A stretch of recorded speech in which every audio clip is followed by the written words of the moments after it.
আসসালামু আলাইকুম বন্ধুরা, কেমন আছেন? আশা করি আল্লাহর রহমতে সবাই ভালো আছেন। আমিও আল্লাহর রহমতে ভালো আছি। আজকে হাজির হলাম নতুন আরেকটি ব্লগ ভিডিও নিয়ে, সঙ্গেই থাকুন।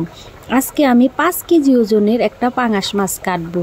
5 কেজি ওজনের পাঙাশ মাছটা কত সুন্দর করে কিভাবে কাটতে হয় সেইটাই আমি আজকে দেখাবো এই ভিডিওতে। যাদের যাদের পাঙাশ মাছ কাটা নিয়ে সমস্যা, কাটতে পারেন না, তাদের জন্য খুব উপকারী হবে। সেই জন্য বলতেছি পুরো ভিডিওর সঙ্গেই থাকুন। আমি প্রথমে কিছু খসখসির পাতা দিয়ে পাঙাশ মাছটাকে খুব সুন্দর করে পরিষ্কার করে নেব। পাঙাশ মাছের উপরে যে কালো দাগটা থাকে সেই কালোটা একবারে খসখসির পাতা দিয়ে ঘষে ঘষে উঠিয়ে একবারে দেখুন সাদা করে নেব। আমার পাঙাশ মাছটা ডলা হয়ে গিয়েছে, দেখুন একদম সাদা করে ফেলেছি খসখসির পাতা দিয়ে ডলে। এখন আমি খুব সুন্দর করে এই পাঙাশ মাছটা কাটবো। দেখুন এই জন্য আমি নিয়েছি বড় একটা বটি। যেহেতু আমার মাছটাও অনেক বড়, সেই জন্য আমি বড় বটিই নিয়েছি। এখন আমি মাঝখান বরাবর দেখুন কেটে নেব মাছটা। মাঝখান বরাবর কেটে নিলে মাছটা কাটা কিন্তু অনেক সুবিধা হয়ে যাবে। সেই জন্য আমি একদম মাঝখান বরাবর মাছটা কেটে নেব। তো বন্ধুরা মূলত আমি আজকে এই পাঙাশ মাছের কাটার ভিডিওটা দিয়েছি। আমাকে প্রতিনিয়ত একটা আপু কমেন্ট করে বলতেছে যে আপু পাঙাশ মাছ কীভাবে কাটবো, মানে বড় পাঙাশ মাছ কীভাবে কাটবো সেই কাটার একটা ভিডিও দেন। মূলত আমি সেই আপুর জন্য আজকে এই পাঙাশ মাছ কাটার ভিডিওটা দিলাম।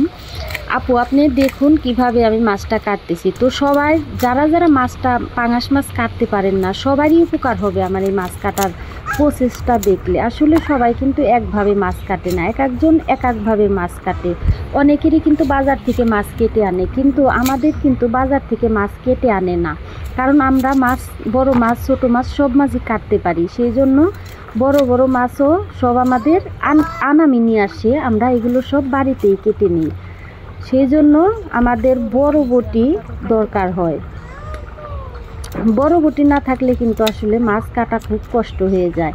তো কথা বলতে বলতে বন্ধুরা দেখেন আমি মাছগুলো ছোট ছোট পরিমাণ মতো ছোট ছোট টুকরো করে নিচ্ছি। দেখুন আমি এই বাটিতে মাছগুলো রাখতেছি। আজকের এই মাছ কাটার ভিডিওটা যদি আপনাদের ভালো লেগে থাকে তাহলে অবশ্যই লাইক কমেন্ট শেয়ার করবেন। এবং অনেক কথা বলতেছি, কথায় যদি কোনো ভুল ত্রুটি হয়ে থাকে ক্ষমার দৃষ্টিতে দেখবেন। আর যারা আমার এই মাছ কাটার ভিডিওটা ইউটিউব চ্যানেল থেকে দেখবেন তারা অবশ্যই, যারা এখনও সাবস্ক্রাইব করেননি আমার ইউটিউব চ্যানেল, তারা অবশ্যই সাবস্ক্রাইব করে দেবেন। আর যারা ফেসবুক পেজ থেকে দেখবেন, যারা এখনও ফলো করেননি অবশ্যই ফলো করে আমার পেজের সঙ্গেই থাকবেন। দেখুন কথা বলতে বলতে কিন্তু মাছ কাটা আমার প্রায়ই শেষের দিকে।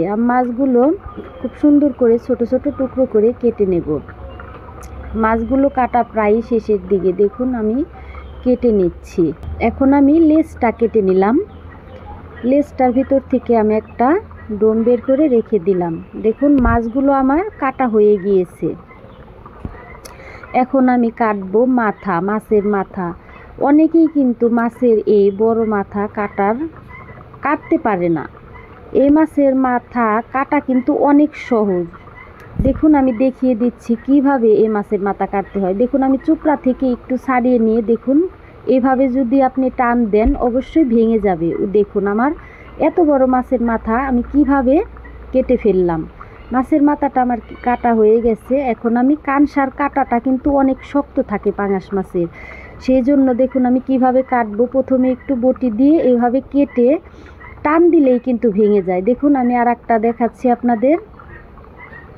এই দেখুন এইভাবে কাটবো, আমি একটু কেটে ঘষে ঘষে নেব। তারপরে এই দেখুন এইভাবে ভাঙলেই কিন্তু ভেঙে যায়। তাহলে আমার দুই পাশের কানসার কাটাটাও হয়ে গেছে। এখন আমি কানসাটা মাঝখান থেকে কেটে নিলাম। তো বন্ধুরা দেখুন আমার 5 কেজি ওজনের পাঙাশ মাছটা কাটা হয়ে গেছে। আমি কত সহজে এই 5 কেজি ওজনের পাঙাশ মাছটা কেটে ফেললাম। মাছের পেট থেকে আজকে একটু সামান্য পরিমাণ ডিম বের হয়েছে। তো বন্ধুরা আবারও বলতেছি, ভিডিওটি যাদের ভালো লেগেছে অবশ্যই লাইক কমেন্ট শেয়ার করবেন এবং কথায় ভুল ত্রুটি হলে ক্ষমার দৃষ্টিতে দেখবেন। আজ এই পর্যন্তই। আল্লাহ হাফেজ।